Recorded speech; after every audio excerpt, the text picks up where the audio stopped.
Okay, so hello everyone. Thank you so much for joining us today. This is a brand new workshop theme for the Women in Architecture Mentoring Program, and it's really inspired by the mentors and mentees we have in the program that have traveled far and wide on their journeys thus far and or are currently overseas experiencing some of the things that we are talking about today. So we have assembled an amazing list of speakers today, and I can't wait to get started. So we've allowed an hour and a half. If you can't stay for the full session, don't worry, we are recording it, and you can leave some questions in the chat. We will do our best to pick some of these up if you need to leave earlier. And or please enjoy the conversation, because we're opening up for questions after we've given each of our guest speakers a moment to talk about their journeys. And if I could ask Amal, I can see your name there. Could you put your camera on and unmute yourself and introduce yourself and start talking about your journey? Right, thank you. Thank you, Tania. I'm here. Yes, hello everyone. And I'm delighted to be here. So I'm joining today from the Montfort University campus in Leicester, where I'm based at the moment. So I'm currently mentor at WIA. I joined this 2025. And I'm an architect by background. And of course, now I kind of like moved to academia. That's been for a very long time. So I've been at DMU since 2016, the Montfort University. And I'm happy to kind of almost to give maybe just like a bit of maybe some headlines around how I got here in a sense. Is that okay, Perfect. Tania? Yes, that's perfect. Okay, right. So first of all, I always call myself the dual Amal. So I'm British born and Sudanese heritage at the same time. So both countries allow for dual citizenship. And I always call this kind of like an advantage, because you almost like you have got equal rights of working and studying and doing everything in two countries. And then the second advantage is English is a second language in Sudan. So we are educated from primary school in English as a second language. So I would say the reading and writing was always there. Maybe not because again, the communication, not very much. But again, it's almost like the basic are always covered. And then the third advantage, which I did my undergrad architecture at University of Khartoum, Sudan. And the curriculum there was broadly following RIBA guides, which is the Royal Institute of British Architects. And also we were taught in English. So I think all this kind of like really prepared me, I would say, really well, and kind of like put me in a position where I kind of like, yes, I was already kind of like, let's say, getting ready to coming back to the UK. And then I did also do, I think one of the things that also served me during my undergrad studies is I did summer internships, lots of them, because we do have kind of like a longer holiday at that time.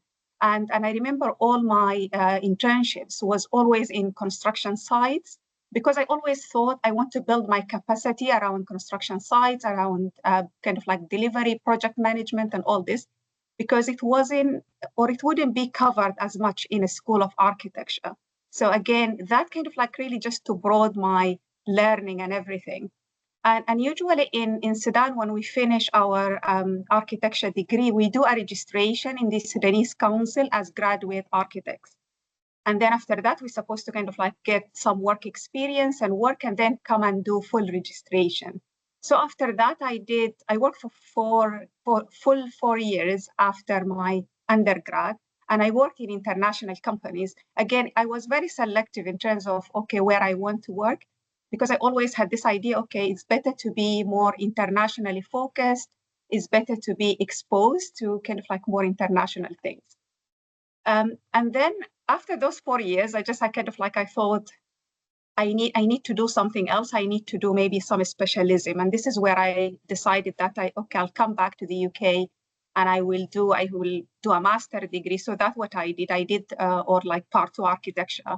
I did that at Robert Gordon University in Aberdeen.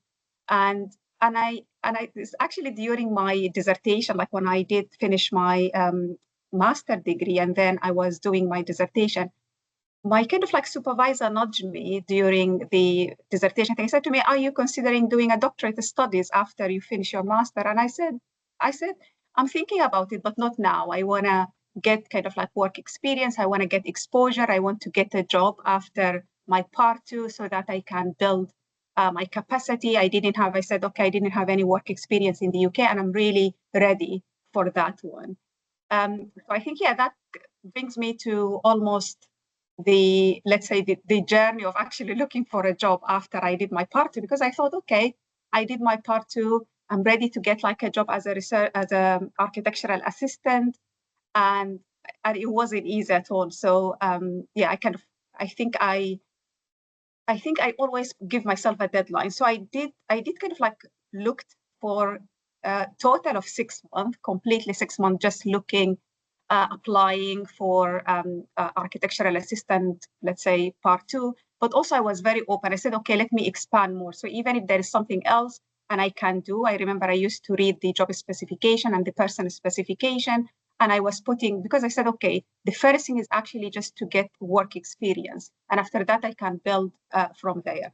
But it was really tough. So I couldn't find anything.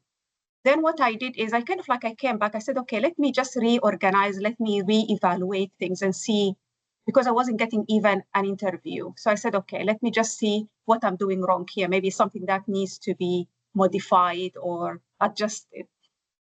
So the thing came to my mind. I said, okay, when we did our part two, we were really working very closely at that time with Aberdeen City Council.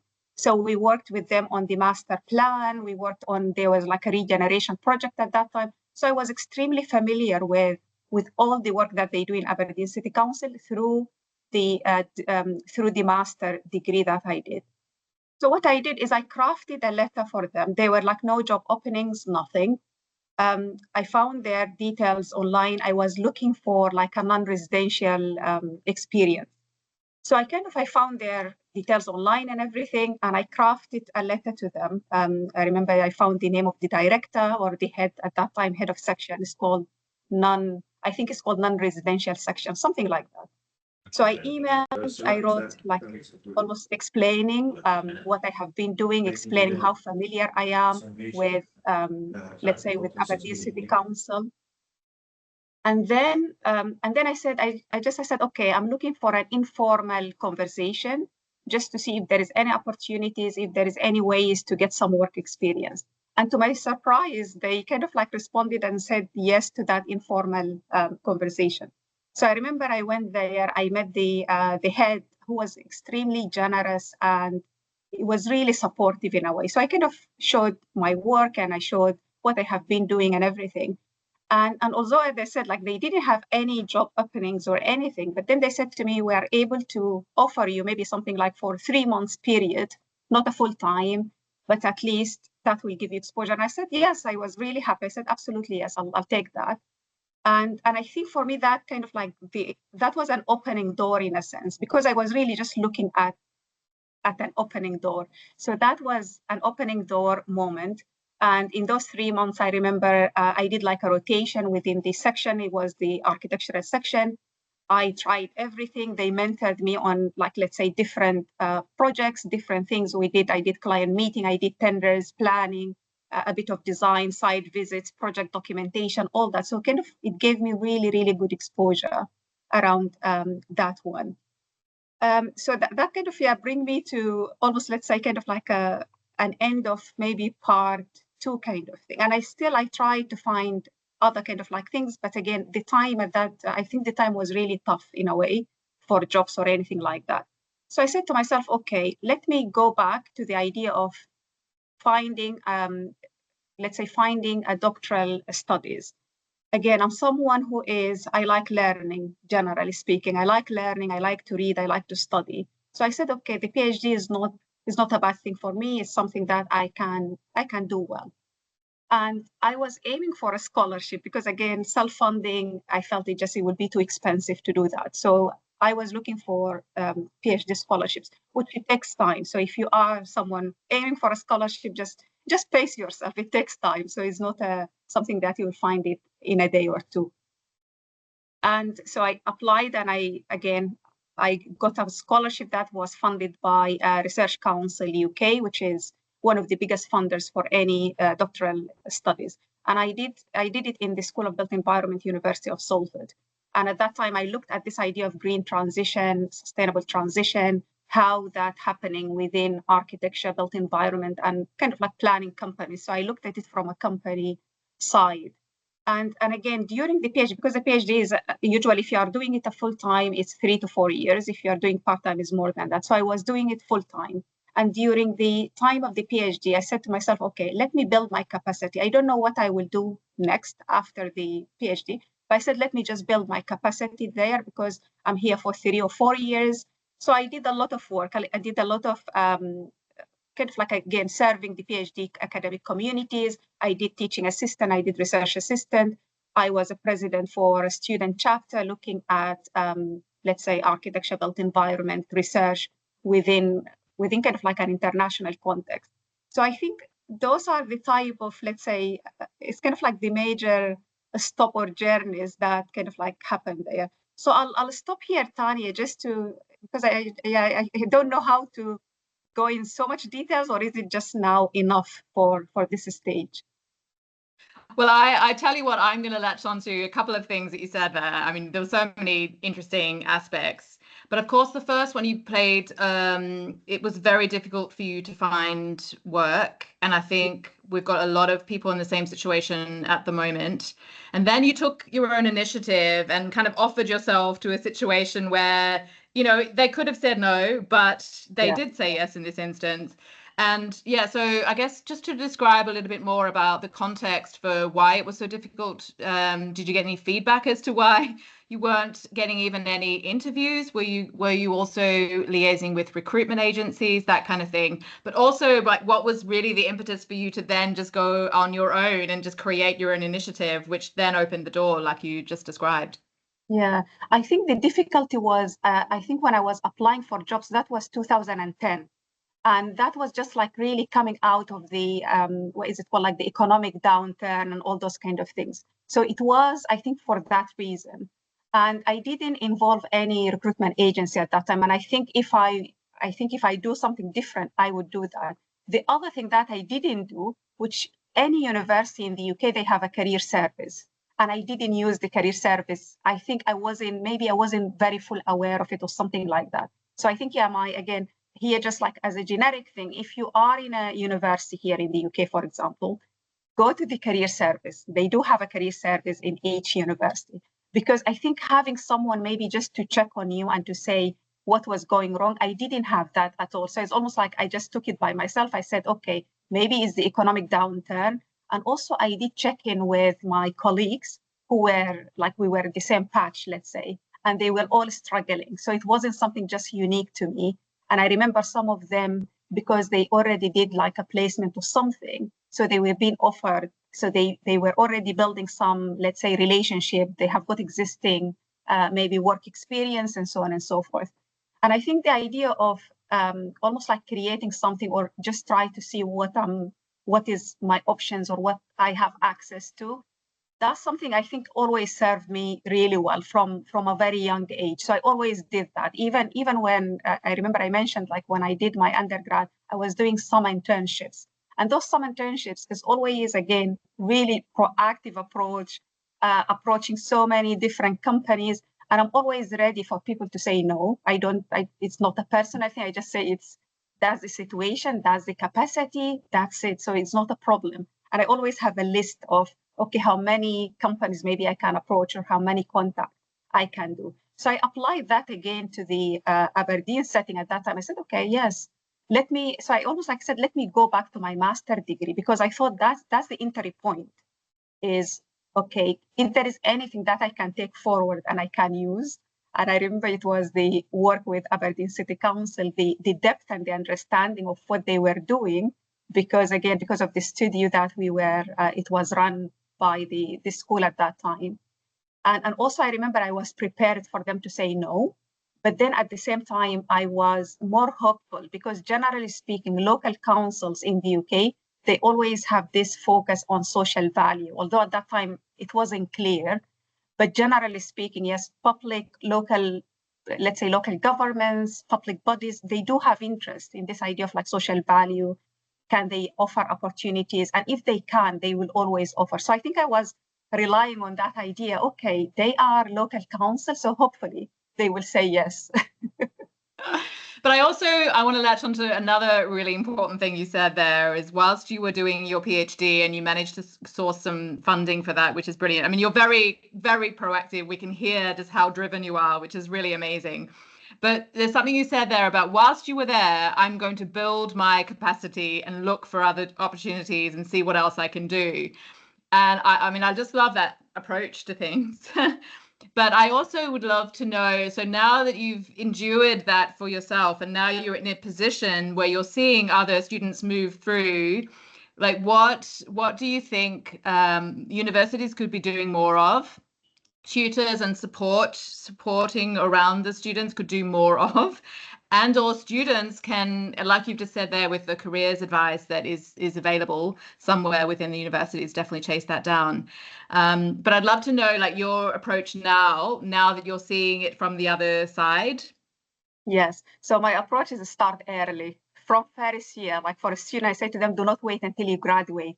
Start from literally day one. So from day one, start to build your CV, just have like a little bit of CV. Go, and I always say to them, the best friend at the university is the career service. Those are your best friends. Go to them all the time, check in with them. The other thing that universities are already doing, but I think they can do more of it, is they kind of like, they create lots of internships, paid opportunities, all those kind of things. And also they kind of like collaborate with sometimes local practices or even maybe bigger practices. And they try to almost embed the idea of like getting a little bit of exposure to the companies, to the practices, to the industries very early on, and try to build it within, let's say, the training and the courses that they do. So they don't wait until they finish.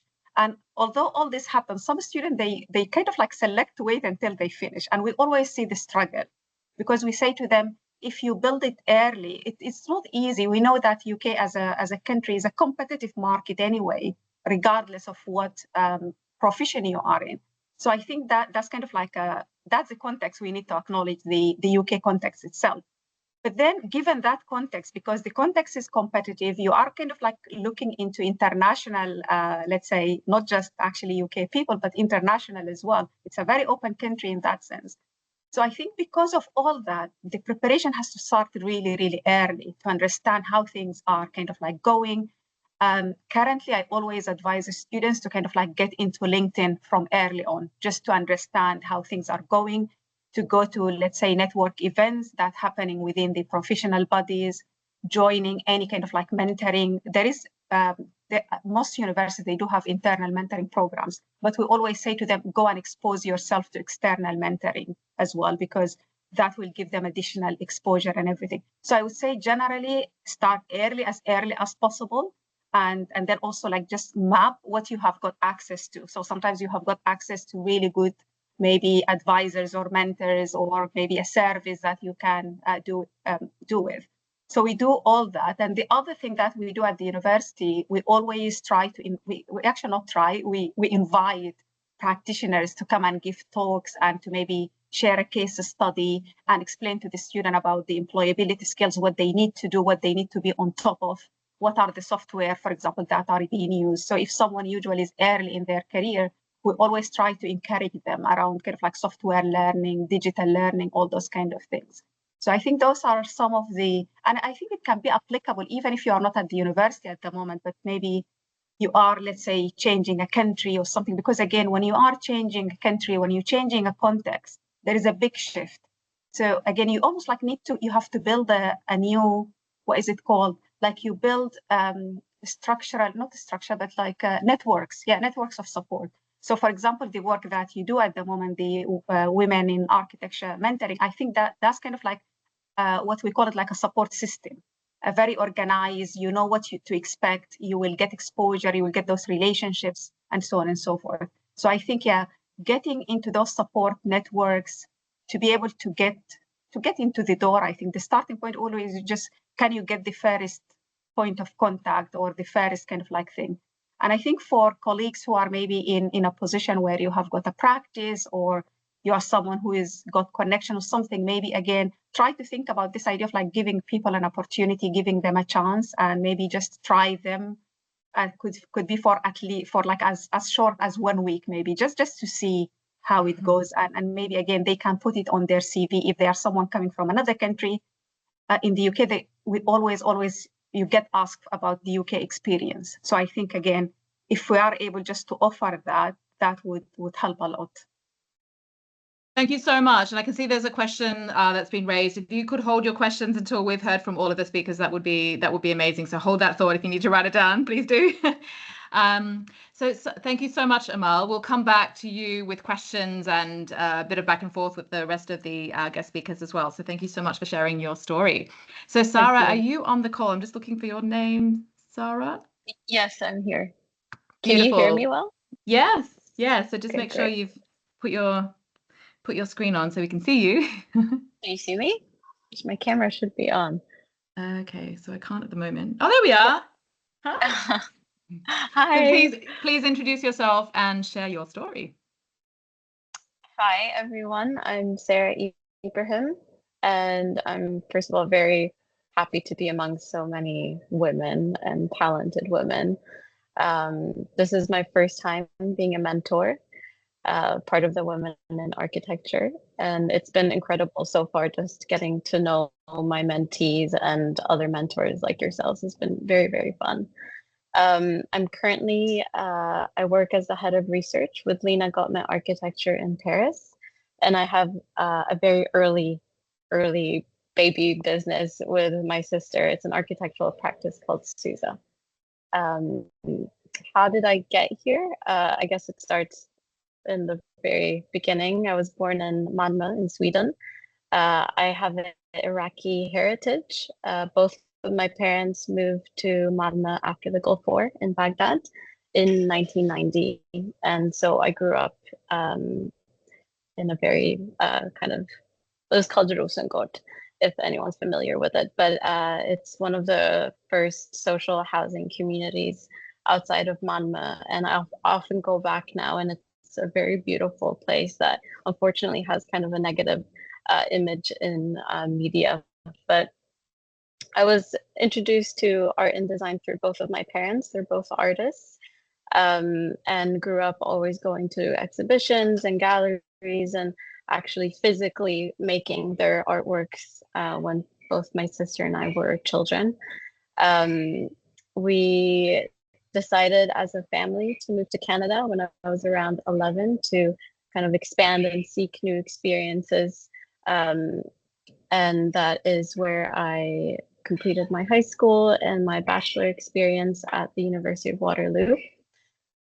I think back often as to why I chose architecture. My sister, who's 4 years older, chose architecture first, and it really was about a month before I had to send in all of my applications, and I just didn't know, but I knew it had to be something creative. And we thought that architecture was a financially stable career.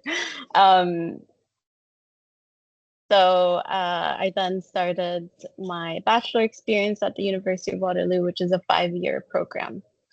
And now looking back retrospectively, it's an incredible program because although it's long, half of it is seeking out new experiences. So every other 4 months, you apply to an internship. It could be anywhere in the world, and you go and try out different practices. So by the time you graduate, you have already 2.5 years of working experience. Some of the places I worked at was Henning Larsen in Copenhagen, big in New York, big in London, and Canon Design in Toronto. And if I really kind of overview those 5 years and think of what my interest was, I often, before I would start a design project, I would just go directly to the library. I found myself very uncomfortable with my drawing board, and it's so interesting seeing, how everyone starts a project differently. And I would always go to the library because every time I was lost, I always start lost. And the library is somewhere where I could be very comfortably lost. And there I just felt like I could find inspiration endlessly through books or videos or film. So at the end of those 5 years, we have something called the Rogue program, where we moved to Rome for 4 months and travel all over Italy and study archaeological sites and villas. And I knew at that point I'm very interested in archaeology from an architect's perspective. So I applied to different schools like Columbia, SciArc, AA, and Bartlett. I had to take the SATs to apply to the American schools. I didn't do so great, but I did get into SciArc, which I chose not to go to because it was too expensive. I also didn't get into Bartlett, which was my #1 school. At the end, that was for the better. I went to the Architectural Association, and that was a very formative couple of years for me because the school really values theory, it really values research. And then my first studio was run by Merve Anil and Christina Varvia. And the structure of the studio was heavily inspired by the practice called forensic architecture. And here I studied, I guess I wanted to use this as an opportunity to learn really where I come from. So I decided to study archaeological sites around Iraq and focused on Nimrud, which is located in North Iraq and was 80% destroyed in 2015 by ISIS. So over the course of 2 years, I produced a book that really goes in depth of this place, and it includes site plans, GIS data, aerial imagery, speculative collages, research data found on museum online collections, and I kind of created a 3D model of the entire site. So I feel like I've been there, but I've never really physically been there.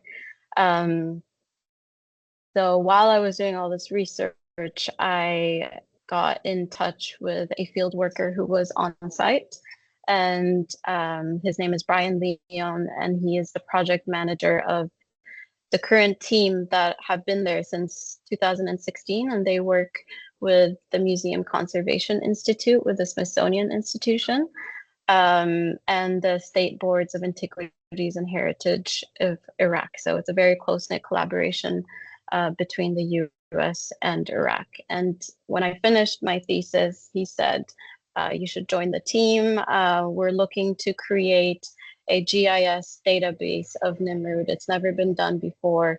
We have 14,000 photos of broken artifacts, and they could be from like 5mm wide little bits of gypsum to larger pieces.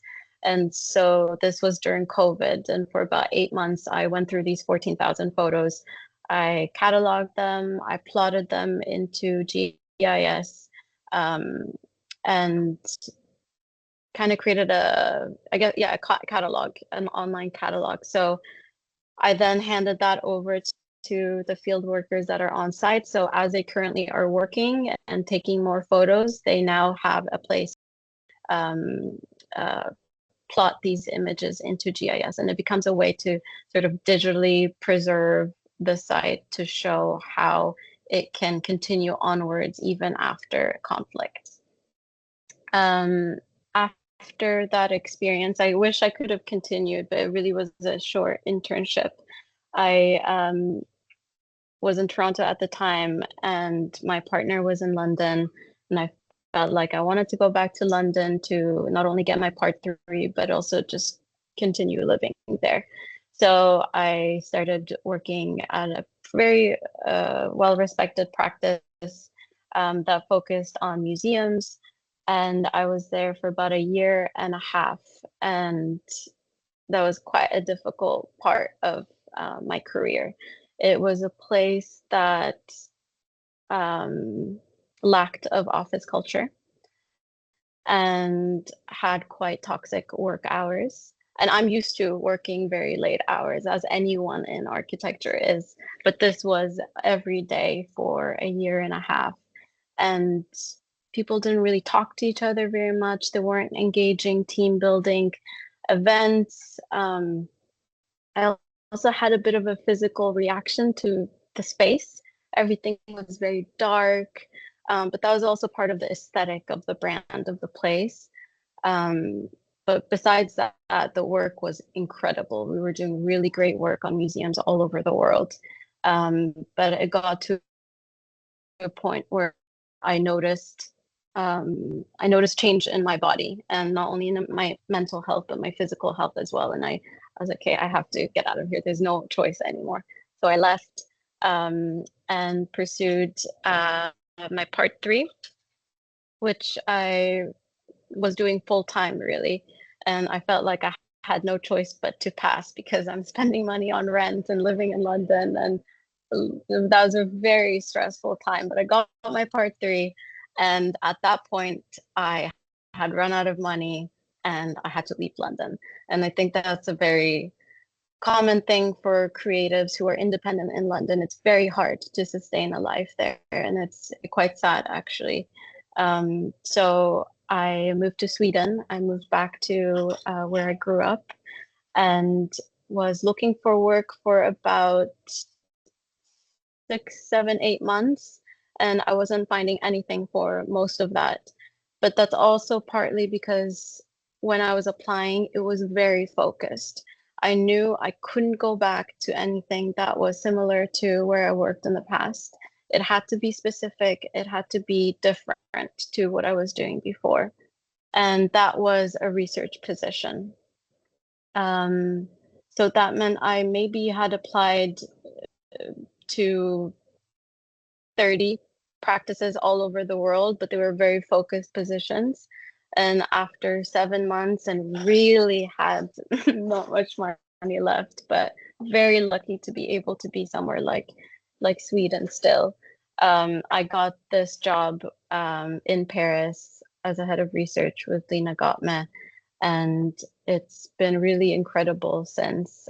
I manage a small team of about, sometimes I work on my own, sometimes it's up to 4 people.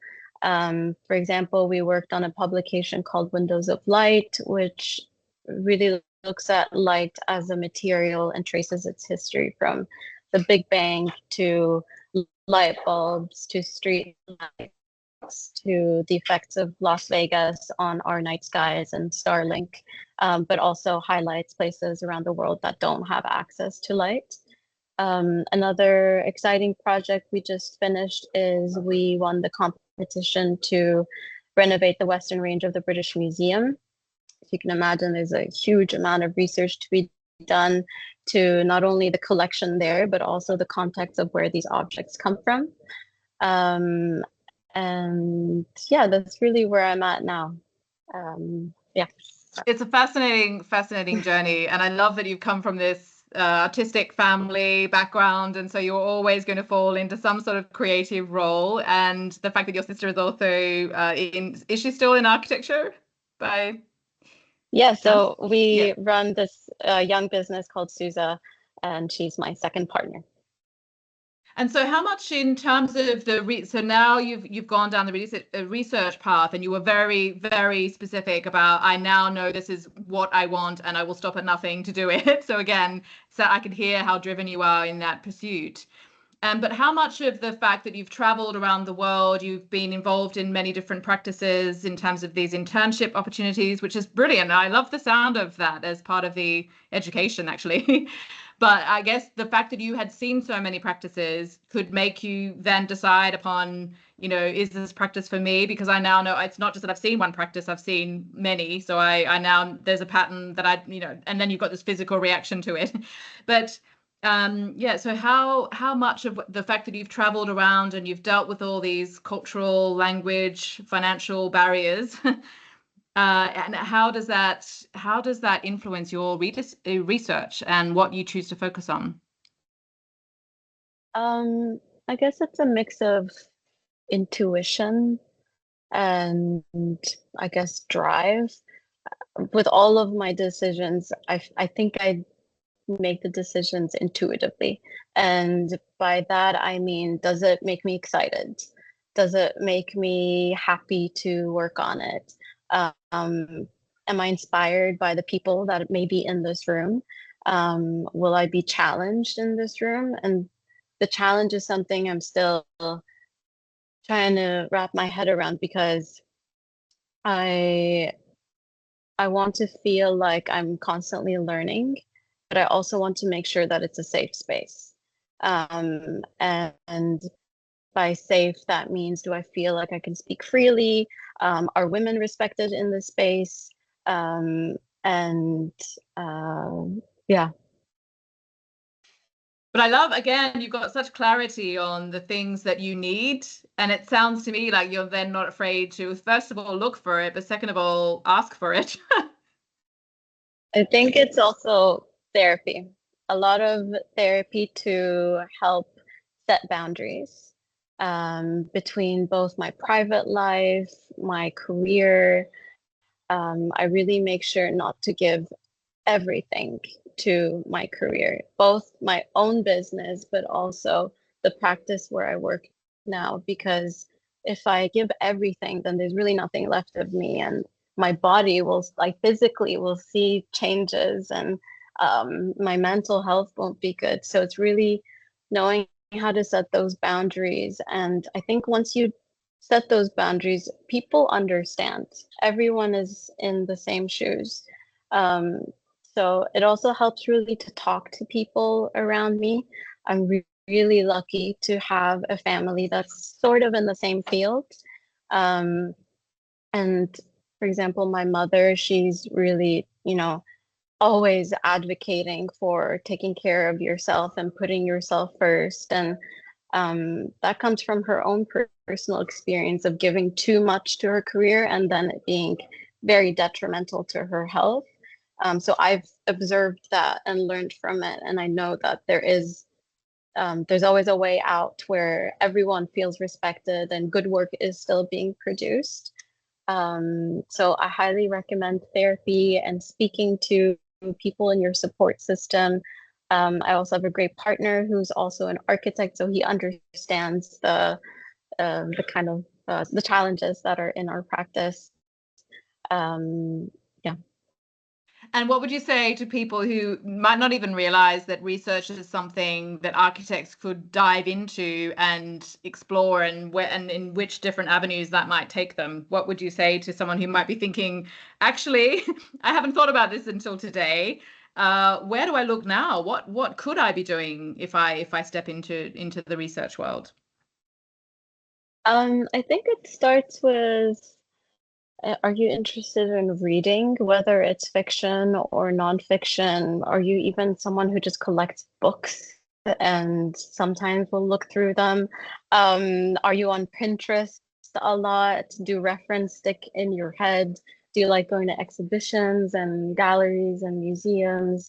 Do you like to draw or sketch? I think all of that is part of research. Do you like to travel, even just learning about other communities, their languages, their art histories? And yeah, there's like a sort of obsession. I love to just obsess of a topic. So if it's about light, for instance, that book was really, really fun to do because I will have 100 tabs open of cameras or lenses or nebulas, I just really love to obsess about one thing. There's also different kinds of researchers and everyone has their own way of doing it. My way is a bit of a rabbit hole.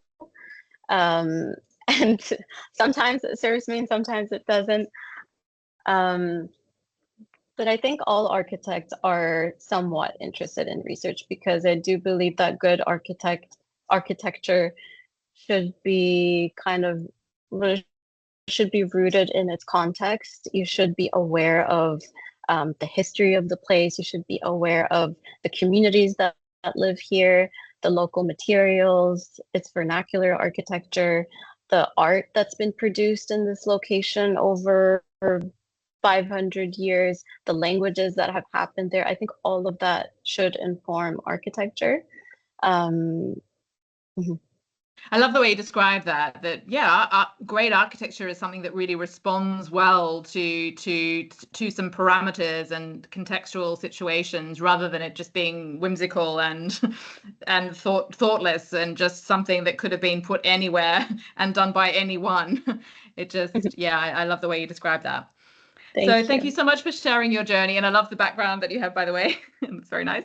This is my partner's painting. Oh, yeah. Well, you definitely, there's a thread throughout the entire family, and yes, fantastic. Brilliant. So we'll come back to you with questions. So can I invite Theresa? I think I've seen you on the call. Could you put your camera on and introduce yourself and share your story with us? Yeah, absolutely. I'm really honoured to be part of this very talented group of women. So thank you for inviting me. I've been a women in architecture mentor for a few years now, and it's been wonderful. I still keep in contact with my previous mentees, and it's just been a wonderful journey. So it's really something that's part of my career now and part of what I do as an architect. So a little bit about me. I'm a first generation immigrant in Australia. So I was born in Taiwan, moved to Brisbane when I was about 3.5 years old. Spent most of my childhood in Brisbane, and then moved to Sydney just as I was finishing high school. So spent mainly most of my adult life in Sydney. So I've been moved around quite a few times before getting to an adult stage there. I think just reflecting back on what Amal said about starting early, I second that. I was really keen to get a lot of access to internships when I was studying architecture. So I did find myself an opportunity to get into a firm in Sydney as a second-year architecture student for a paid internship, and I happened to be working on site with consultants, with engineers, with a project management organization, and getting great experience with on site at a very early stage in my career. I worked in Australia for almost 10 years, mainly on residential education and public buildings. I'd always wanted to come to London, and I think those who know Australians will probably know that at some point in their lives, they want to make this move to London to experience the UK life. And I took that opportunity after working for almost 10 years in Australia in the same firm to take some time out, come to the UK and experience it on a youth mobility visa. So I came I was going to stay here temporarily, and I was able to contact recruitment companies who very quickly, within 24 hours of me landing here, got myself into an interview. Was offered straight away, and basically started working the week after. Within my initial time in London, I was able to work in some great projects, some commercial projects, a very large stadium in Doha, in the Middle East, and in a multidisciplinary environment, working with all the various disciplines. Side by side. It was a fantastic opportunity for me. So at that point in my career, I've moved on from small residential projects to slightly larger educational projects, to larger public buildings, to projects of a major scale, where we're looking at stadiums and master planning, etc., especially in the Middle East, where they're all kind of very large scale projects. As I was returning to Australia, I had, and I think this goes back to when Sara was talking about intuition, I had a bit of a feeling in my stomach that I was making the wrong move going back to Australia so early, because I felt like there were opportunities for me in London that I hadn't fully exploited, and I wanted the challenge, and I was really, really eager to expose myself to more of that, rather than going back to Australia, which I suppose is more traditional from an architecture role. So I made the decision to stay. I suppose the challenges of staying was obviously the visa that I was on was limited. So I needed to find a firm that was able to sponsor me on a working visa, that I was able to stay for a longer term, and it was in a field of architecture where I was interested in. And at that point, I had a taste of large projects, and I was really, really enjoying it, really getting into it and feeling that it was, it was a good challenge. I wanted to do more. So I was very lucky to be given the opportunity to join Pascall Watson, which I've been for the past 8 years or so, working on aviation projects. So I've been doing that for the past 8 years. It has been really, really rewarding. And it's been a fantastic experience for me. Where I guess my skills are, they're a little bit different to Amal and Sara. So I'm on the kind of the back end of the kind of the architecture journey in terms of delivery and being on site. So my aim really is to advocate for more women on site, more women in construction, and to start to see a change in that construction culture, because it very much is a pale male stale culture at the moment. It's something that is, it hasn't changed for a very, very long time. And I think it may be intimidating for a lot of women to be in that environment, in the site cabins, being surrounded by 20 men in a room who are all eager to have their say and be quite intimidating. So it is a challenging environment, but I've been doing that for I've been on site for most of my career. I've had an opportunity to be working through all the way through the design stages, from design all the way through to construction, to delivery, to handing over the keys right at the end. And it's something that has been really transferable for me. So I think as architects, we have many transferable skills. We are problem solvers. The issues around CDM, health and safety, accessibility, DDA design, sustainability, they're all topics that are important to architects. And I think regardless of where our architectural education comes from, they're all transferable. And I think that we can use that to our advantage to be able to apply that across any of the kind of projects or careers that we find ourselves in and later on. I think the challenges really are mainly being away from friends and family. That's quite difficult, especially if you don't have a lot of friends and family in the country that you've moved to. But I think it's really important that you build your own support system, and that means that might mean finding a mentor. It might mean having colleagues or friends around you who are there to support you.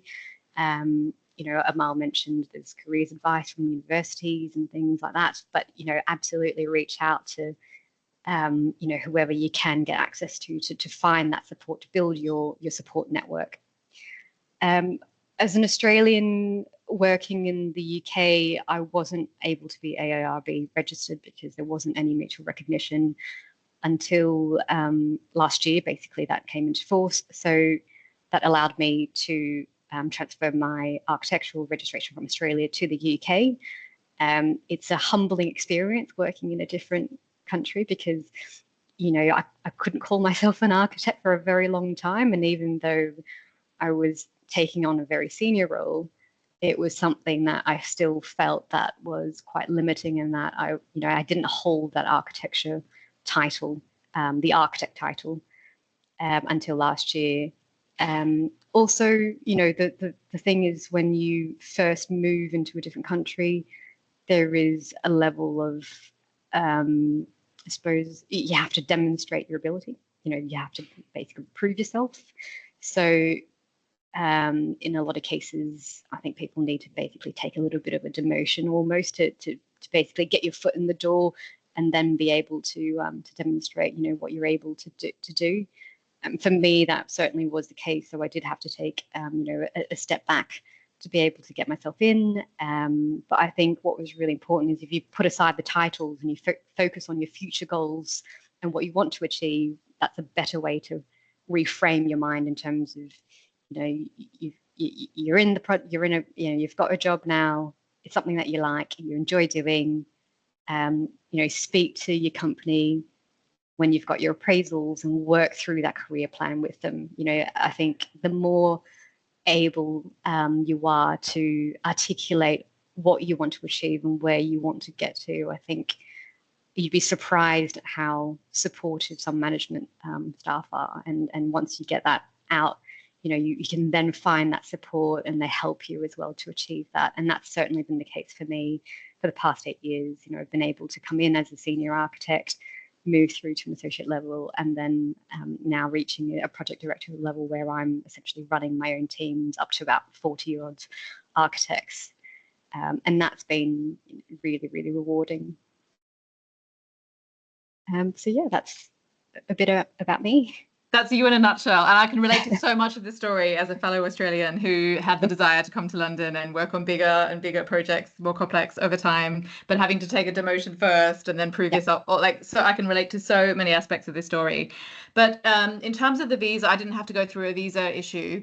And there are many that might not even be on the call today, but certainly many inside the program that have struggled with that. So did you, you moved practices in like seeking the right type of visa support? Is that what you did?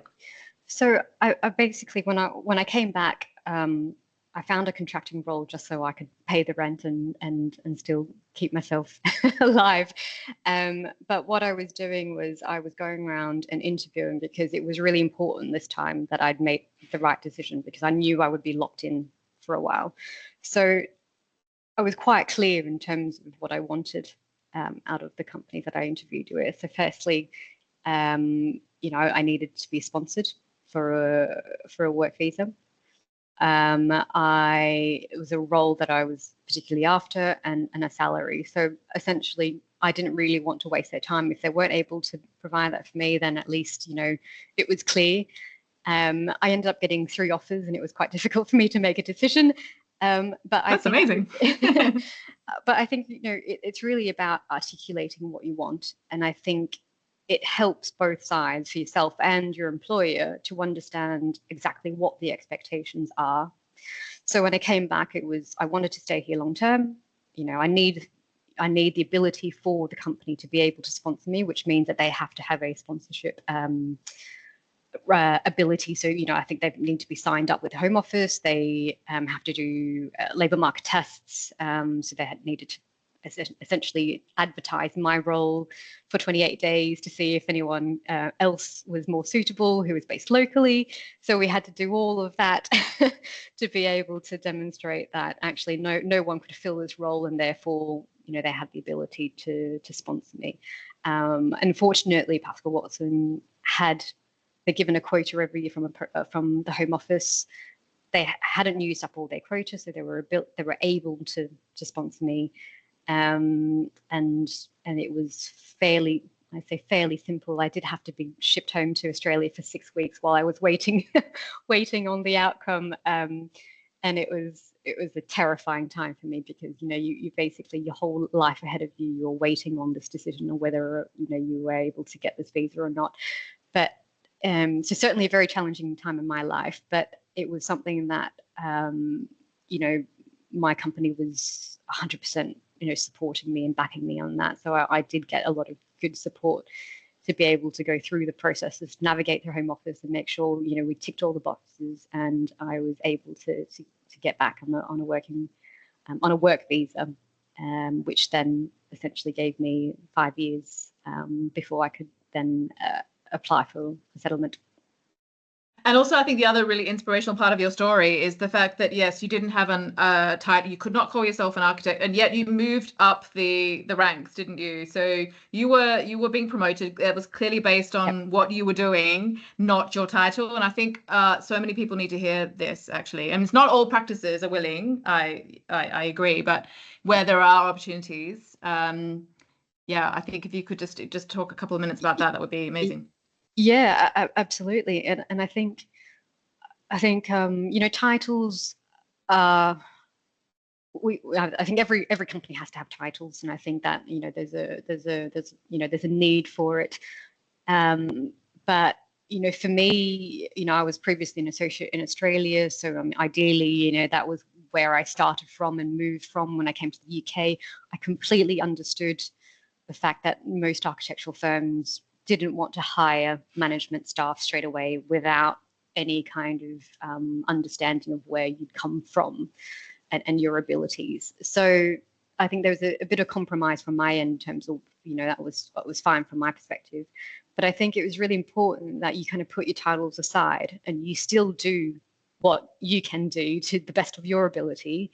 And I think if that happens, and I think, Tania, you're right, not every company will recognize that. I think I was fortunate enough to be in a company where, you know, my management staff recognized that I was doing my role, which was more than what a senior architect role was doing, and they were quite willing to you know, give me the titles that that reflected what I was doing. And to be honest, I wasn't actively seeking promotions for the roles. It was something that they could see, and I think if you work to the best of your ability, I think sometimes it's enough, but sometimes not. And I think I'd still advocate that you know, that you ask for a career plan, that, you know, you set out your career plans in your appraisals to say, this is what I'm doing, this is what I believe I can do, this is what I want to achieve, and this is the time frame that I want to achieve it. You know, what is it that you as my employer can do to help me on that career path? And I think if you're really clear on what you want and you put the question back to your employer, I think it's surprising how willing they are to support you. And I think, you know, that is definitely something that everyone should be doing as part of their kind of career development. I love the way you frame that. Like, this is my plan and this is personal to me. How do you, as my current employer, how can you help me with that? I just love that as a framing of reference, really, because I think sometimes we're afraid to ask, but that doesn't feel very aggressive, or it just feels like, okay, well, this is my plan. How can you help me? I love it. Yeah. Honestly, I love that. So thank you so much for sharing your journey. We'll come back to you with some questions. Carolina, can I invite you to introduce yourself and share your story? Yes, sure. Hello, everyone, and thanks for the invitation. It's really nice to be here and hear all your stories. I've been a mentor for a year, first time doing this, because I never had this. You know, when I came to London, there was not this room or this space to do that. And I think it's really valuable. And, you know, it's a space that it's very important to have professionally and, you know, personally when it comes to personal experiences as well. I am from Colombia, so English is not my first language. And I think that was the first barrier and crossing borders that I had to overcome. So I came 24 years ago to the UK, but I had to go through all the process from learning the language, coming here, working in a coffee shop, you know, as a student, like all the students do, restaurants in the evenings, you know, like all that you have to go through when you are a student in here. And then slowly, you know, I knew I wanted to do a master's since I was in Colombia. That was actually one of my motivations. So I was going to the places where they give scholarships, and there were loads of scholarships, but the requirement was English everywhere. And I thought, okay, that's the first thing I need to do. So where do I go? I ended up here for various reasons. And so I did do about 2 years of English, maybe a year and a half. Started doing my application for scholarship because it was extremely expensive to do a master in this country, especially coming from South American countries. I mean, you can imagine it's like buying a house, almost what you pay for a master here. So I did apply for a scholarship in Colombia, and I got it. My interest was always thinking of beyond architecture a little bit. And I mean that just beyond the buildings themselves. I was always interested in the urban scale, the spaces in between buildings, you know, all the dynamics that happen between what's outdoor and outside the buildings and the buildings since I was at university. And so I did my master in landscape urbanism, which at the Architectural Association, which was that perfect kind of balance to understand what happens at an urban scale and how that impacts the architecture. So I did my master, that was in 2005, finished my master. Before that, I think I told the story before when we had a meeting, that in my head, I was going to get a job here, you know, like before even getting my master, I was like, I'm just going to learn English and I'm going to do some drawings on the side, you know. So I brought my computer from home, the only computer in my house. And my mom was like, are you crazy? You're going to take that? It's like, yes, because I'm going to, you know, I'm going to draw plans and this is what I'm going to do. I can't believe it won't be possible. And then, of course, it didn't happen. It never happened. And before my master, I sent loads of CVs, but I didn't even know how to send a CV, because in Colombia, you do it in one way. You put a photo, for example, which you don't here. You know, all these things that I didn't know. And I never got an interview, a single one. And so then I did my master. And after that, after I finished, it was the breakthrough, I would say, moment in terms of career, because you do have something to show that you have done in the UK, which I didn't before, right? I hadn't worked here professionally. So I remember my scholarship had a condition that I had to go back. So if I didn't go back, I had to pay them all the money that they had given me. And I had to find a job here to support, you know, like if I decided to stay, it's like because I found a job and I decided to stay here. And I had like 2 months, some period, very short period of time, otherwise to report that I would go back. And it was surprising because even in a month, I got 4 offers of a job. I started applying after I finished my master. And because I suppose partly the place where I did it, which is, you know, is recognized around the world. You know, I suppose that's probably one of the reasons. And because it was from here. And I picked the best I thought it was for me at the moment, which was KPF. So I worked at KPF. That was my first ever job in this country. And you can imagine how excited I was, because I never thought I would work here. I thought I would finish my master and I would go back to Colombia. And it didn't. So I felt, you know, like, okay, well, I'm already here. I have to work here. I got this job, amazing. And it was going from student, you know, life to now professional life, and start learning a lot, which was an amazing experience. I was there for 4 years. It's a very structured company, you know, big projects. So I was involved in different kind of projects, from airports, master plans, to residential developments. And I did learn a lot until I got to a point where I felt I needed a change. And I think this has something, you know, across my life, that when I have reached points where I feel I need something else, I need to move on to the next step, or what I have learned gets me to a point that, you know, you just need to continue what is next there, right? Always this curiosity and this drive to move ahead and carry on. So I got to that point. I decided to leave. This was around 2010, I think. And then I got a job at Will Alsop when he was working with RMJM, which was a really amazing experience. It was very short, but completely the opposite to what I had done at KPF. KPF is a commercial practice, you know, American. And then you have Will also, who was a painter, an artist, an amazing person, and very crazy. And he had a canvas in the office where he would come and paint over the weekend. And then we would come in the mornings and we had to interpret his painting, because in the painting, it was the project, right? And I come from this, very commercial office, and then I'm sitting interpreting a painting with the team.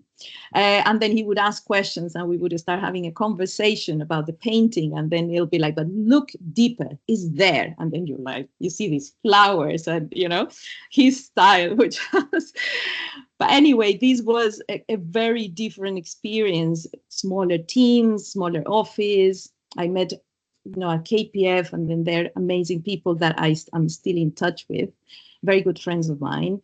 And then after that, suddenly it went bankrupt, or it just didn't work, the venture, and they laid people out. And I was one of the first, because I was one of the newest in the office.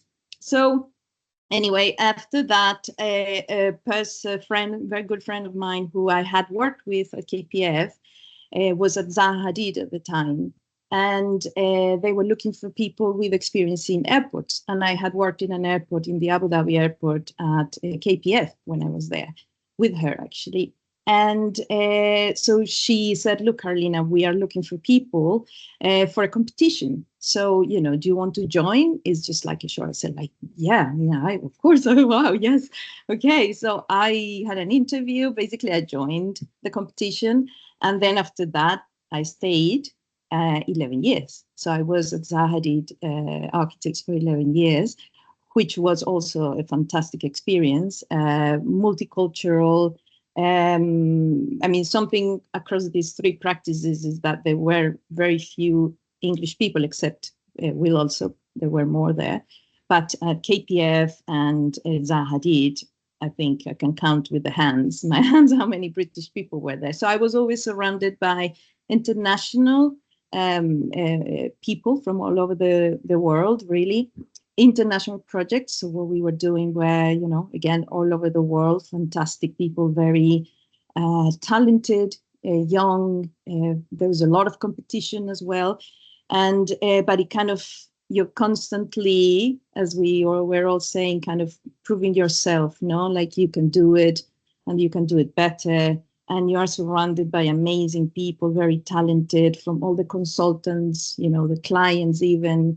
Really, really amazing experience until eventually I got again to a point where I thought, okay, it's been 11 years here, or maybe it was a bit before that I started thinking, okay, do I want to stay longer? I was a mother by then. My daughter is 12 years old now. So, that was, yes, I had her when I was at Zaha. And then, I started thinking, what would be my next thing to do?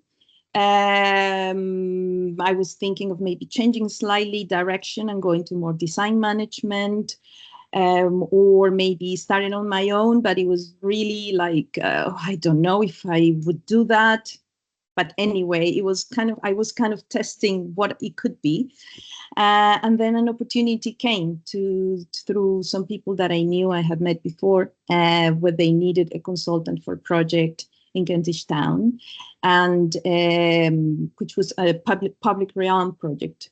And because of my background and the experience I had, they approached me and they said, Carolina, would you be interested in doing this? And at that point, it was a moment when I thought, should I do it or not? Because it's leaving my comfort zone. Of course, you have a job, you have a salary, and in such an amazing practice. And, it's like, if I go out there, it's like, if you don't succeed, if something happens along the way, is the only thing you have, right?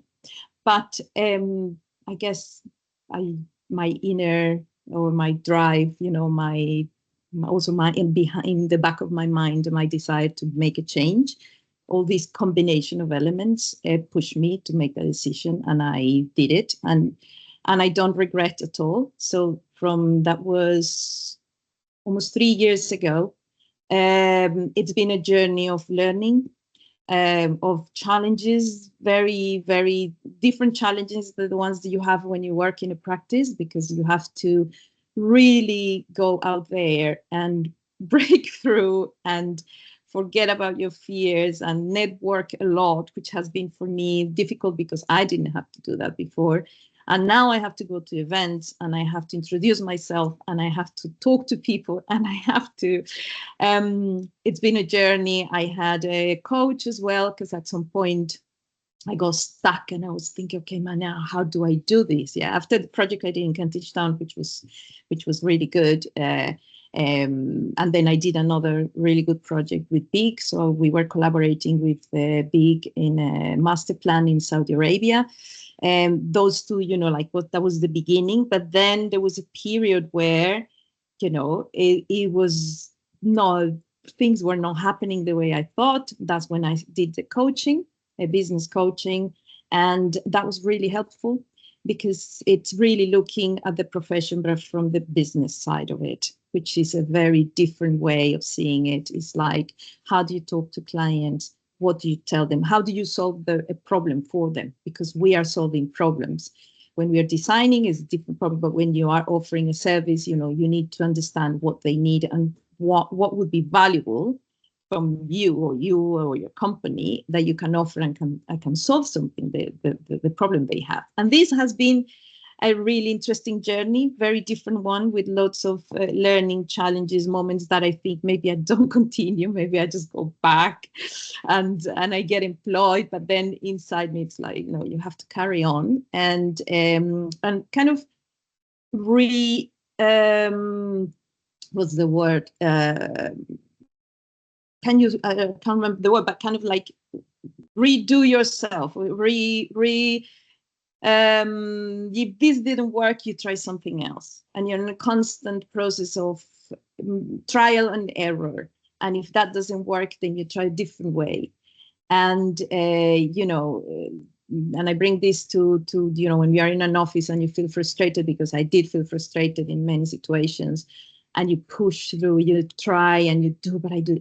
If there is a point where you feel, look, I've done everything I can and it just doesn't happen, it's not the way. There'll be another path that you can take and it will get you there eventually where you want to be. And I think this is something I have learned through, since I left Colombia until where I am now, that, when you try hard and it is not the way, then there'll be other ways. You try different things. You're more flexible. I have to be more open to opportunities. It's not only only one thing that you can do or what people tell you that you're good at.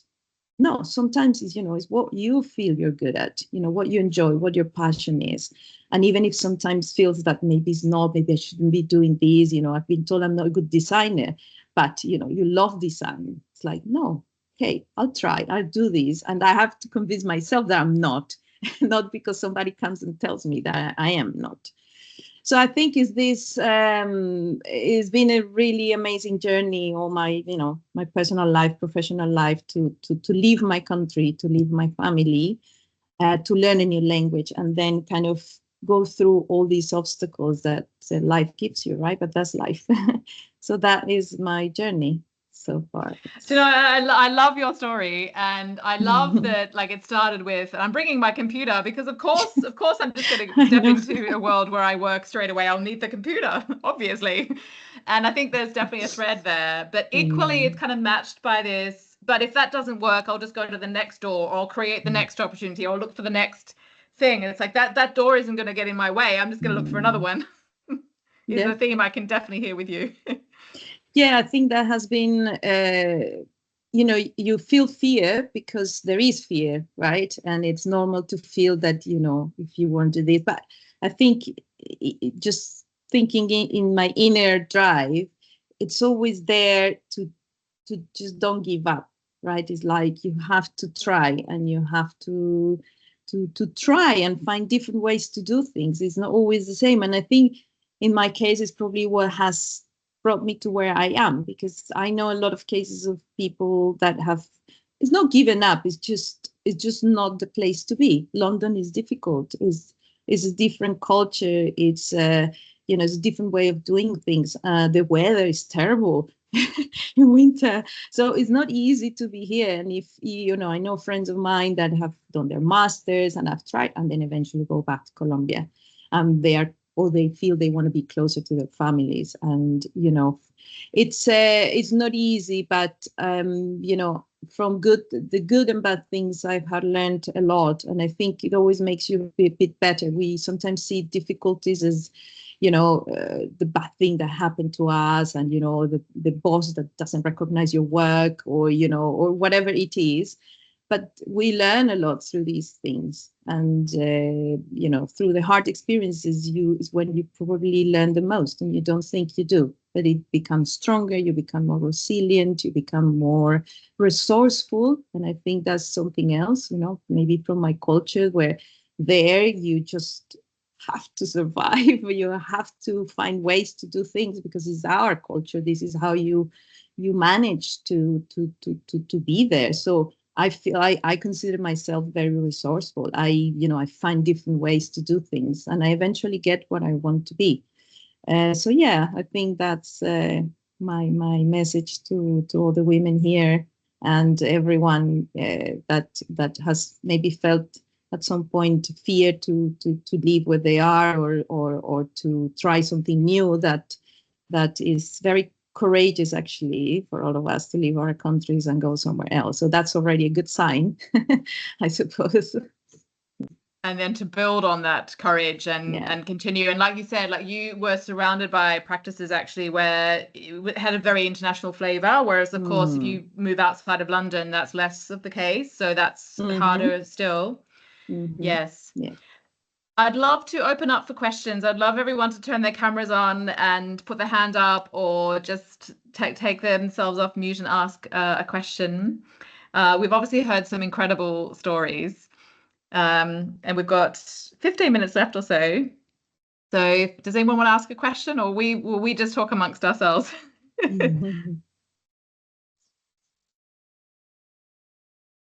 Oh, hello, Eleni. Hi, I will ask a question, Tania. Do you have a question for us?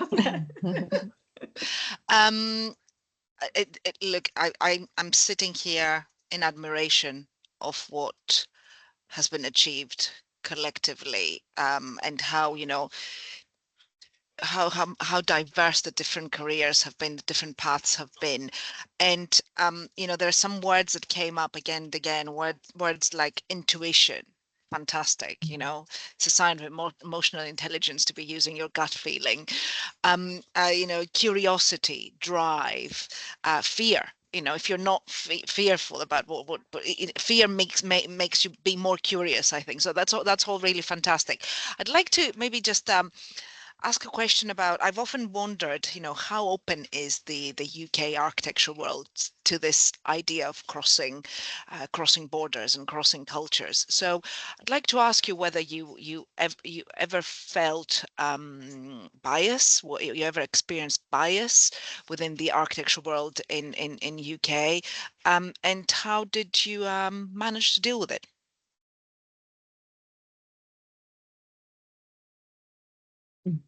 That can be for anyone to answer. I'll give it a go. Yeah, go for it. I think absolutely. So I remember starting on, I was looking after the envelope package. I went to site. There's a room full, about 8 men in the room. I was leading the package. I was chairing it. Someone came in and asked for everyone to introduce themselves. They went around the room and skipped me completely. So I think they thought I was a work experience student, or it might be the Asian genes or something. So I look a lot younger than I am. But that absolutely there's and after that point, actually, after the meeting, I had absolute respect from this guy, and we worked really well afterwards. But there is definitely, even if it's not intentional, there's bias behind that. Ooh, sorry, I just dropped out for a second. I don't know if you could hear me, but yeah, there's definitely unintentional bias that happens just because you might look a little bit different. And like I said, there's not a lot of women on site in construction sites. So when you do turn up, you're a little bit of a, a bit different, and I think, that there's definitely that. I try and ignore that because I think, if using my voice and using, you know, the knowledge that I have, it kind of speaks for itself. And so, you know, I try and let that do the, you know, basically use that as my my way of managing to get the message across. And actually, you know, since then, you know, everyone that I've worked with, I've been able to work with brilliantly, and it's been really collaboratively. But, you know, absolutely, in that kind of first perception, definitely the bias and the prejudice is there. And also, Theresa, you were mentioning like you'd really love to advocate for more women to be on site and being involved in these tail end of projects and involved in the decision making there. And yeah, but those are tough environments. So what do you say to some women out there who are thinking about that or trying to work their way, trying to navigate their way to that place because they enjoy the delivery end of projects? It's just that they potentially haven't had opportunities thus far. Yeah, and I think, you know, even in the companies, you know, you might be able. I think, you know, there is a little bit of bias. You know, they tend to send the boys to site, you know, and keep the women behind. And I think you need to advocate for yourself to want to go to site. You need to put your hand up and say, you know, I do want to go out there, and I do want to, you know, I want to focus on getting site experience. And a lot of Part 3 students, you know, you need that experience anyway. So, you know, you should definitely advocate for it. It is a tough role, and I think a lot of people tend to get put off by being on site, and, you know, especially towards the more senior roles, you start to see less and less women hanging around in that tail end. So it's a little bit of a lonely place for me, but which is why I'm advocating for more women to be in that role, because I think we are a voice of calm and reason in sometimes very hostile environments.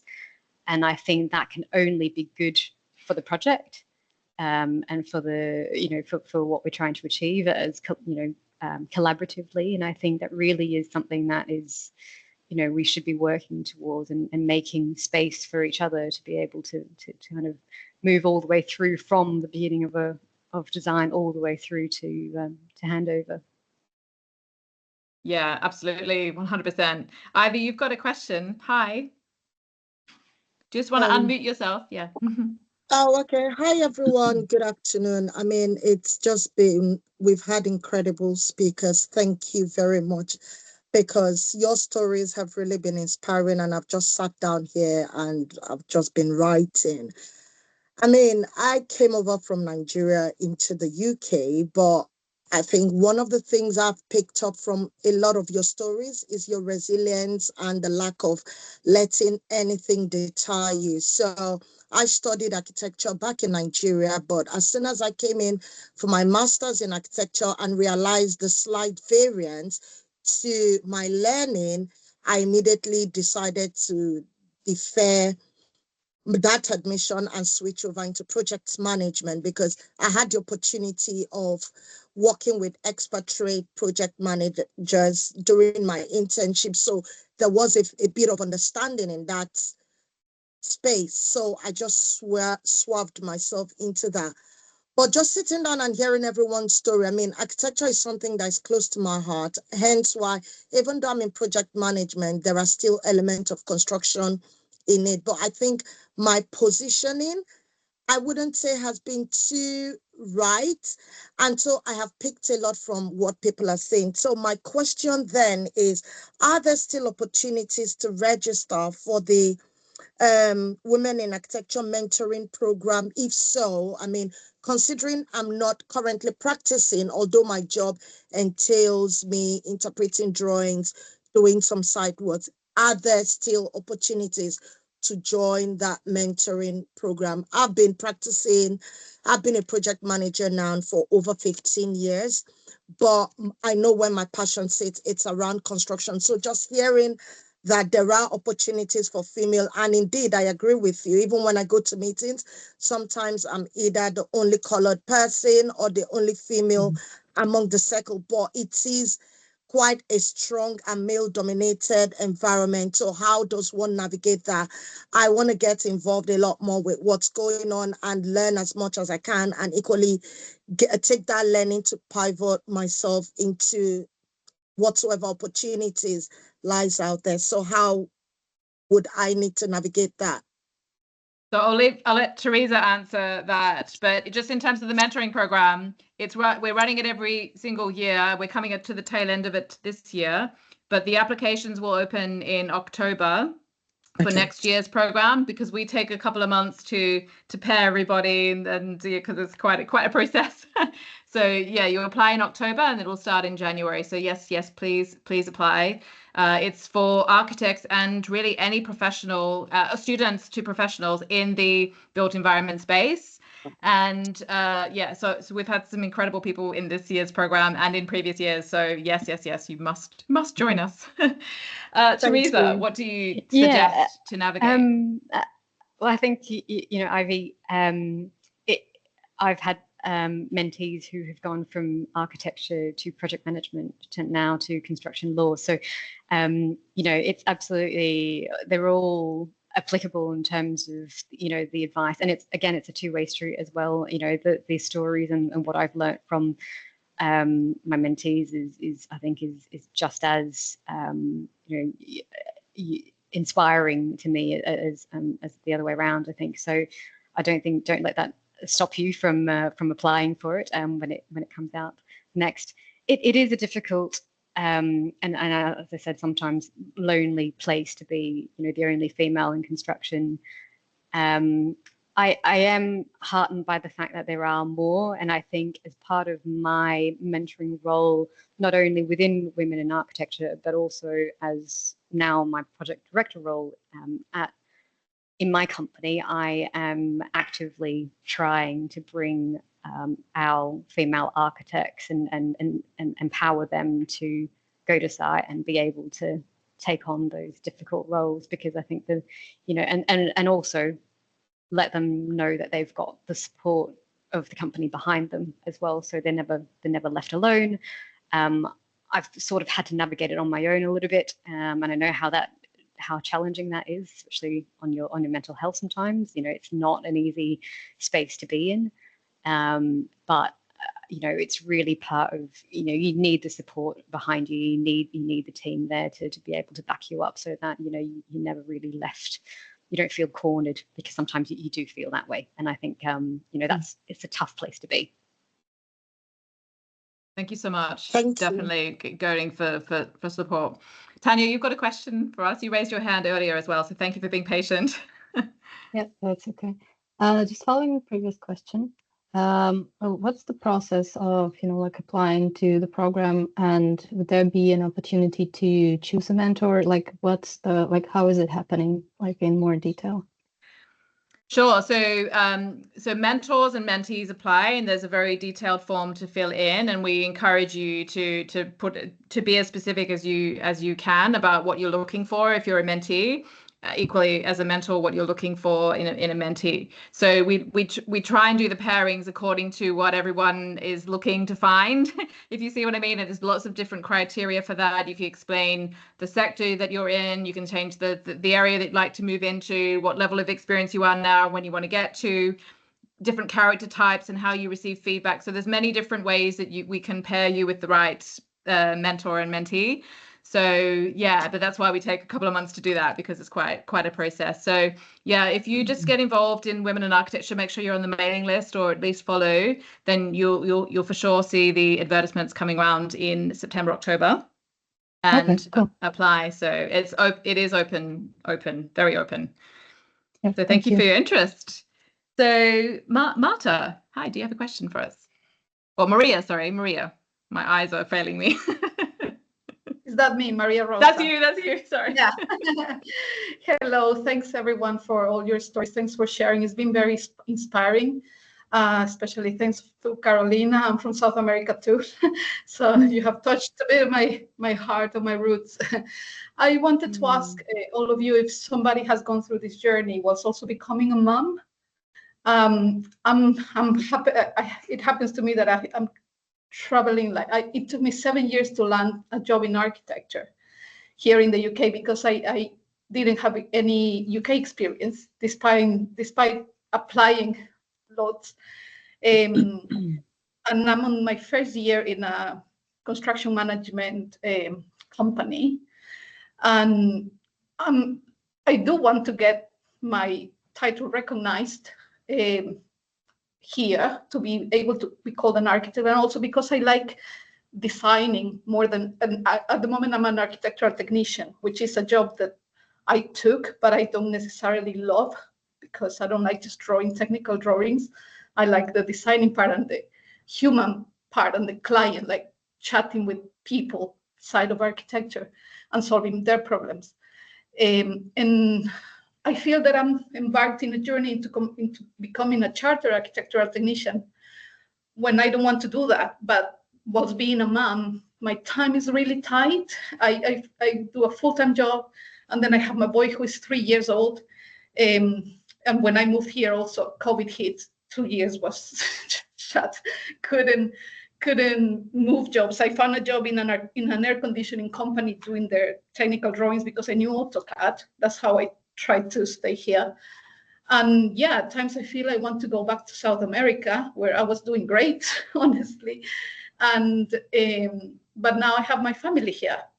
So I want some tips that you can have to like overcome this. And also I want to ask everybody like in the panel if when you are, I feel that in English I'm not myself.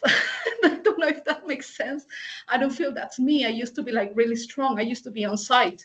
I had to overcome all those problems in a male-dominant industry, and now here I feel like I don't have experience. It's like back to square one, and I feel like really insecure of myself. So, if you have any tips or. So Carolina, I'd love you to answer that. But you speak with such passion. You're so articulate. So honestly, it doesn't feel like English is your barrier at all. But I can definitely still hear the insecurities there. So Carolina, yes, I don't feel English is the problem. It's just not being seen. Because here at work I asked to go to site.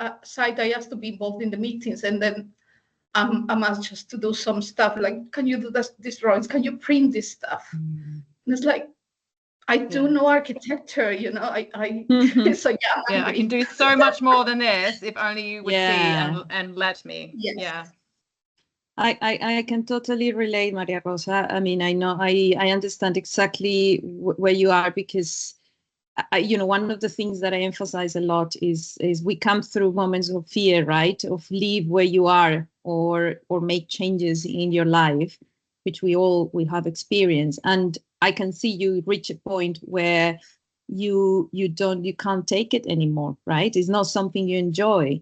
And I think even though it's difficult, and I know it's not easy to find jobs at the moment, it looks like you need to change the place where you are. It just looks like you need to find a different office. And if it's that design what really you feel passionate about, you should try to find a place where you have that opportunity. If they're asking you to stay there and print the drawings for them and do the technical thing, only that, it's probably not the place where you have to be, Yeah, it's been the only place where they've offered me an architectural job, and that's why I took it.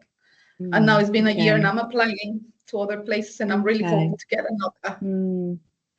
Yeah. Don't stop trying. It's not easy, but you already have experience in the UK, and that's very important. Once you don't have any, that's the difficult part, that you cannot show that you have done something here. But what you have done, I'm pretty sure, is very valuable. And another office that is more design oriented but don't have technical people, is actually something that happens quite often, I would say, that when it's very design oriented, the technical side and the construction part is less strong in those offices. So you coming with that as it is an add-on, is not a disadvantage. So you're bringing technical knowledge to help the design of whatever it is, So I don't think you are in a bad position. I think it's about trying and looking for places, and if it's design, as I said, don't give up, and use what you've done as a positive thing, you know, as an add-on, because it is an add-on, I can tell you, because I have been through, you know, many very design-oriented offices, and this was one of the things that we were lacking of, for example. Oh, thank you. Yeah, I can definitely second that. It's because it's, generally speaking, where people don't get the exposure to it, and then they don't, if they are, they either potentially don't enjoy it and don't stay with it, and or they're moved around to different parts of projects and the studio, so that they can never really see it through. So that knowledge is in that, those skills are hard to come by. And I would take some of the lessons learned in terms of finding jobs from some of our speakers here. And if you reach out to some recruitment agencies, again, just to get some help with your CV, just get some objective advice as to how you need to come across, because you can have all the skills in the world, but it's how it comes across in a CV and whether somebody is going to stumble across that. And also take some of the stories here about creating opportunities that don't currently exist and just trying it, because you do have the skills that are valuable, and it's just a matter for somebody to see it. Yeah. Thank you all. Good luck, and keep in contact with us. Good luck. Okay, because there's some amazing people inside this community, so keep in Yeah, touch. yes, to be part of the next mentoring program. Yes. So you'll see me there. yes. Thank So you. Eleni, you've got I just have a question in the chat from a current part 1 with aspirations of practicing in Europe without an EU or UK passport. Something that she's noticed is that many of us have worked for a few years in another country or doing international work before being able to move, and she was wondering what advice you'd have to someone with less work experience wanting to cross the border. And yeah. That's a tricky one. So Sara and Amal, I don't know whether you want to step in for this, because this is tricky, isn't it? Yes, I think what because I read the question and I was kind of like thinking about an answer to it. So what I understood, if you are doing part 1, so you're already now in the UK in a way where it's kind of like that, the system. So I think start with where you are. If there is any, generally speaking, there is expectation after you finish part 1 is to kind of like go out, do like a 1 year kind of thing, and then you come and do part 2. So I think that would be definitely important, the idea of like getting a bit of work experience while you are doing your part 1 at the moment. I think that might be the kind of like the most, let's say, logical thing to do. And then the other thing, you already hear in this, let's say, women kind of like mentoring. So again, if there is any type of support networks like this, and also sometimes it's really useful to almost look into like, sometimes they call it the almost like where you come from. If there is any association or if there is any groups from the country that you are coming from, they are here in the UK, they are active, they are doing something. So again, you can join them and see if there is any support for, like, let's say newcomers, something like that, because there will always be something in a way, even if it's like offline or online or in person. That might be, I think those could be like good starting point. Thank you. That's really good advice. Suella, have I said your name correctly? But you've got your hand up. Please correct my pronunciation of your name. Hi, it's pronounced Suela. Suella? Yes, Suela. Thank you. I wanted to ask a question because I finished my part 1 and I'm thinking about not moving, but doing my year out in America. And I just wanted to ask, what was like the most difficult thing about the actual transition between companies, and how hard was it to find a practice that would actually sponsor you, and also if you have any advice as well. Thank you.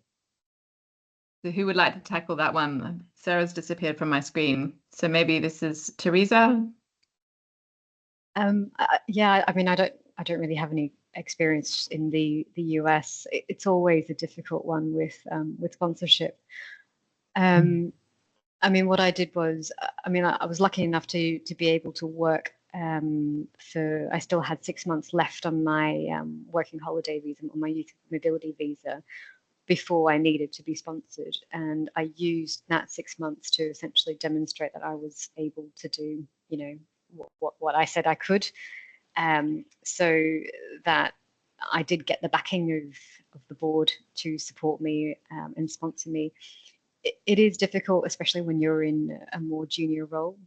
But I think all I can say is that you never really know until you ask. So, I'd get out there and do as much as you can to put yourself out there to contact either agencies or contact firms directly. And I think sometimes, it just, if you're able to come across, you just might be able to find an opportunity where someone will take you on. And we've had this in our company where someone's just come dressed up, in a suit, came to our office, left their portfolio, and we took him on a whim, just as a part one, just because he came across as so well dressed and well presented and was really, really motivated to and with so job. much initiative. I was just going to say, absolutely.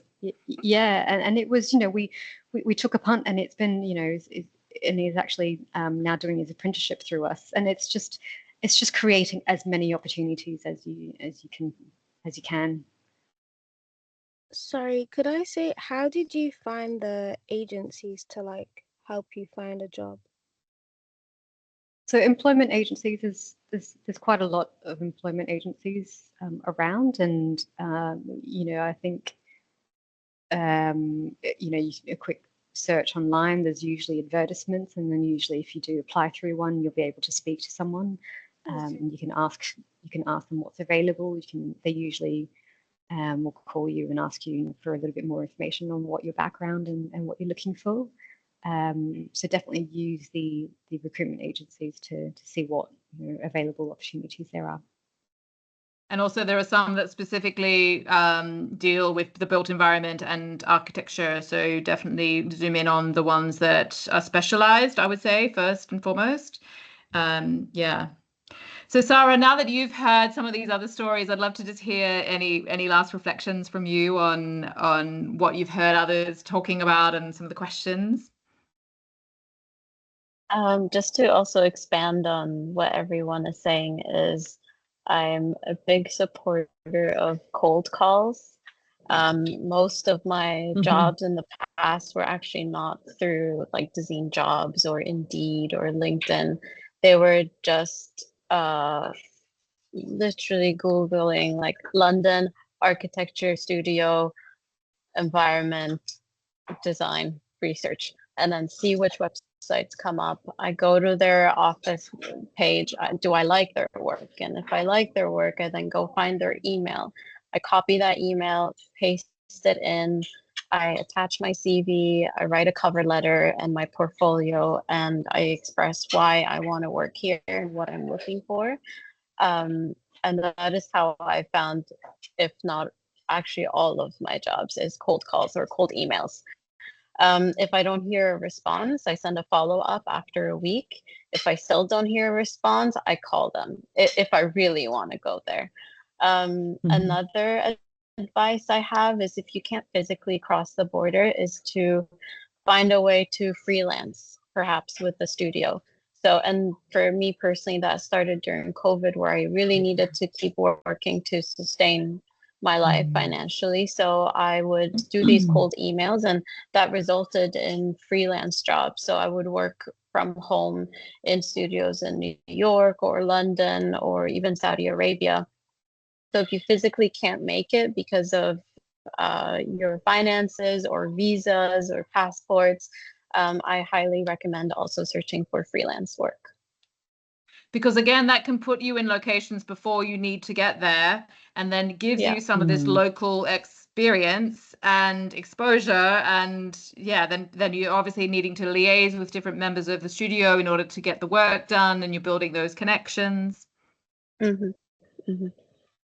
Definitely. So I'd like to just go around to, sorry, Caroline, yes. No, I was going to say, to add one more thing, and it's to be part of groups, that are not necessarily jobs, but let's say, women in architecture in this case, or there are lots of groups that I'm sure in the US you find as well, where you volunteer, you join meetings, you meet people, and then you can contact these people directly afterwards, or you can, you know, as you said, offer somehow to help, and that gets you in that environment somehow.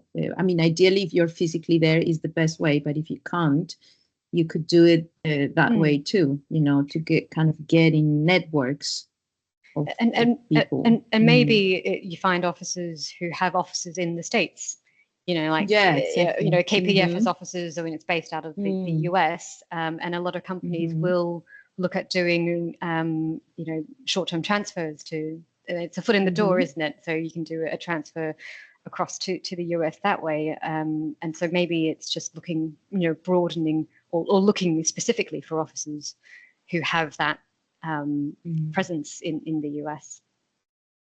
As an